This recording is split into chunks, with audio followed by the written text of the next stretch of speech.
Olá pessoal, bem-vindos de volta ao canal. No vídeo de hoje nós vamos estudar algumas falas de um dos episódios de Vampire Diaries. Is it working, Stefan? Being around her, being in her world, does it make you feel alive? She's not, Catherine. Aqui nós temos duas frases na interrogativa. Is it working? Is it working? And does it make you feel alive? Bom, as duas estão no presente, mas qual é a diferença? A diferença é que aqui nós temos o verb to be, é que a gente tem um verbo que não é o verb to be. Então, isso faz toda a diferença quando a gente vai fazer frases na interrogativa. Quando nós temos o verb to be, a gente não vai precisar de um verbo auxiliar. Então, ele vai lá para frente e ele mesmo faz a pergunta, ok? So, is it working? Ok? A frase na afirmativa seria It is working. Mas aí na interrogativa a gente só vai fazer essa troca aqui de posições, porque o verbo to be dispensa uso de verbos auxiliares.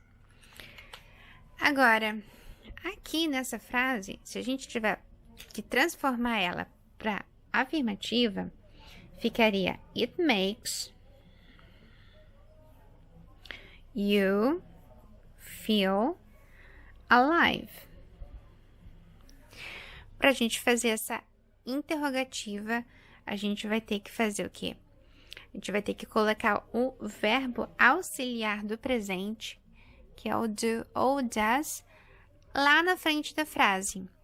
Aqui, como a gente está falando da terceira pessoa, então, a gente vai usar o does. Então, vai colocar o does lá na frente. O does, que é o verbo auxiliar, ele já carrega todas as mudanças que ficariam no verbo principal.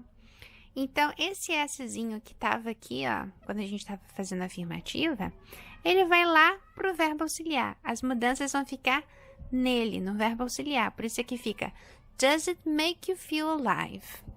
O make aqui não tem Szinho no final, tá vendo? Esse S já foi pra cá, ok? Então, essa é a diferença. As duas frases estão no presente, mas por causa do verbo que elas têm, verbo principal que elas têm, vai ter uma diferença pra gente fazer essa mudança pra interrogativa. Is it working? Does it make you feel alive? But wherever you go, people die. That's a given. Not here. Aqui ele fala, but wherever you go, people die. Mas, onde é que você for, né? Qualquer lugar que você for, as pessoas morrem. E aí ele responde, that's a given. Aqui nós temos o verbo give, está no past perfect, aquela terceira coluna dos verbos irregulares. Só que aqui o given, ele está como um substantivo. That's a given, ok? Aqui ele está como um noun. E a gente usa given aqui com o sentido de alguma coisa que é certo de acontecer. So, something that is certain to happen, ok? Então, quando é uma coisa certa que vai acontecer, a gente pode falar que that's a given. Por exemplo, essa situação aqui, né? De onde ele vai, as pessoas morrem. Isso é uma coisa certa que vai acontecer. Outro exemplo seria You can take it as a given that there will be champagne at the wedding. Né? Então, você pode dar por certo de que haverá champanhe no casamento, ok? Então, é uma coisa certa. Tem casamento, tem champanhe. So, that's a given. I promised you an eternity of misery, so I'm just keeping my word. I promised you an eternity of misery.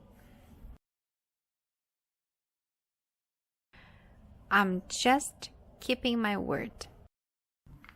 Então, isso aqui, keeping my word é manter a minha palavra, ok? É bem parecido com o português, né? Só estou mantendo a minha palavra. Assim como ele fez uma promessa, como ele prometeu alguma coisa, ele só está mantendo a palavra dele. Então, aqui nós temos verb to be com verb ing, então é present continuous. E aí você pode,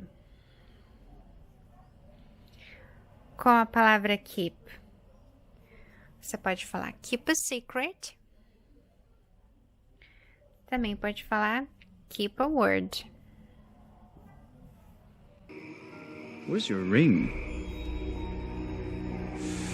Oh, yeah, the sun's coming up in a couple hours and poof, ashes to ashes. So, sun is coming up in a couple of hours. Então, o sol está vindo, está aparecendo, né? Em algumas horas, ok? O couple, ele pode ser tanto casal, tá? Pode ter tanto sentido de casal, como também pode ter o sentido de dois ou mais de alguma coisa. Então, aqui, por exemplo, a gente tem sun is coming up in a couple of hours, em algumas horas, ok? Teve um outro exemplo com couple também nesse episódio, mas só que lá na frente, quando ele falou assim, ó. I saw a couple girls out there. I saw a couple girls out there. Então, I saw. Aqui nós temos o saw, que é o passado do verbo see, ok? Verbo see irregular. Então, naquela listinha de verbos irregulares, na segunda coluna, a gente vai ver o saw, ok? So, I saw a couple, aqui, ó. Dois ou mais de alguma coisa, que aqui no caso são as meninas. Então, eu vi algumas meninas lá fora. So, a couple girls. Então, aqui não tem o sentido de casal, tem o sentido de alguns ou algumas. You lost that fight when you stopped beating on people. E aqui nessa fala, quando ele diz assim, you lost that fight when you stopped feeding on people. So, you lost, né? Você perdeu aquela briga, aquela luta. When you stopped, quando você parou, ok? Aqui a gente termina com dois P's, tá vendo? Porque o verbo é stop, mas ele é consonant, vowel, consonant, é consoante, vogal, consoante. Então, aí quando a gente vai colocar o ED no final, a gente duplica a última letra, ok? Aí é um verbo regular, então aí vai ficar o ED no final para ser passado. Feeding, quando você parou de se alimentar de pessoas. Feeding on people. E tem uma outra frase nesse mesmo episódio, mas um pouquinho mais lá na frente, que ele diz assim: Tell me something, when's the last time you had something stronger than a squirrel?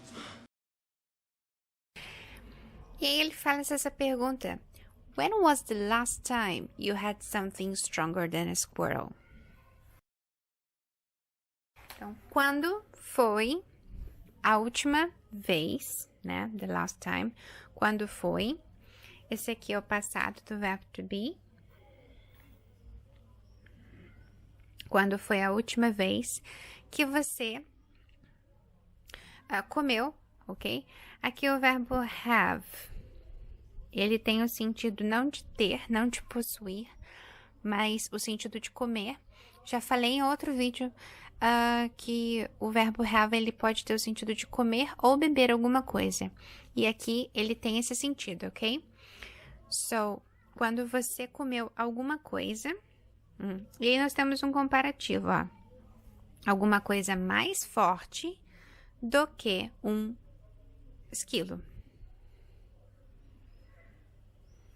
Ok? Então, quando foi a última vez que você comeu alguma coisa mais forte do que um esquilo?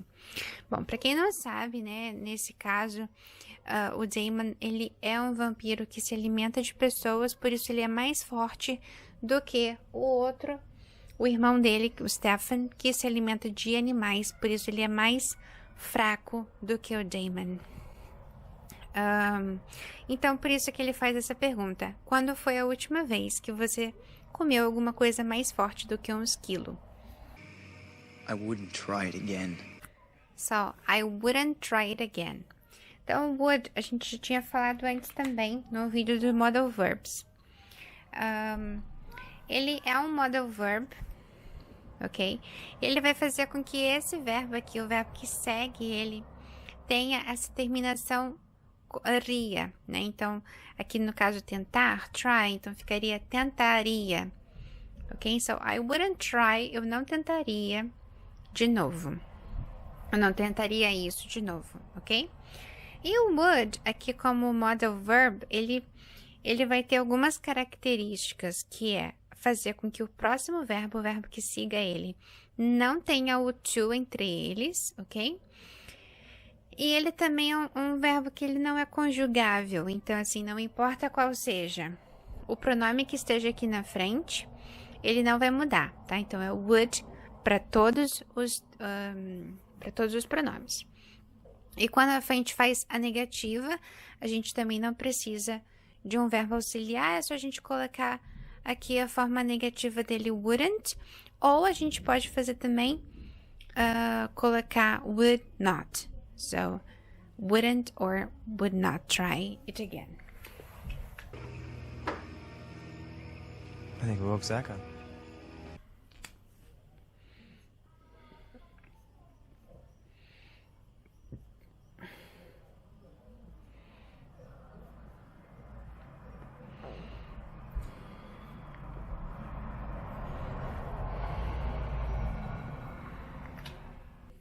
Né? Então, nós temos o verbo walk, que é acordar. No bare infinitive dele seria wake, mas aí no passado fica woke e no past perfect ficaria woken. Tá certo? Então, aqui eu acho que nós acordamos o Zach, ok? Woke up, woke